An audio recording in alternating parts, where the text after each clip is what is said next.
ఈ బొమ్మ చూడగానే ఎవ్వరికైనా విజయవాడ కనకదుర్గమ్మ గుర్తొస్తుంది. 1955 ప్రాంతంలో రోజులు మారేయేన ఒక సినిమా విజయవాడలో మారుతి సినిమా హాల్లో ప్రదర్శింపబడింది. ఢిల్లీ వెంకన్న అని ఒక రిక్షా కార్మికుడు ఆ హాల్ దగ్గర నుంచి వస్తూ ఉంటే రాత్రి సెకండ్ షో అయ్యాక ఒక పెద్ద ముత్తైదువ పెద్ద కుంకుమ బొట్టు పెట్టుకుని వచ్చి ఆయన ఇంద్రకీలాద్రి దగ్గరికి వెళ్ళాలి వస్తావా అని అడిగింది.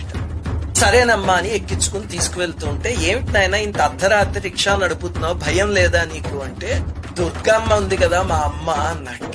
ఆ తర్వాత ఆ స్త్రీ ఇంద్రకీలాద్రి మెట్ల దగ్గర దిగిపోయి పైకి వెళ్ళిపోతూ ఉంటే అమ్మా డబ్బులు అని అడిగాట. నీ తలపాగా మడతలో పెట్టాను రా చూసుకో అందిట.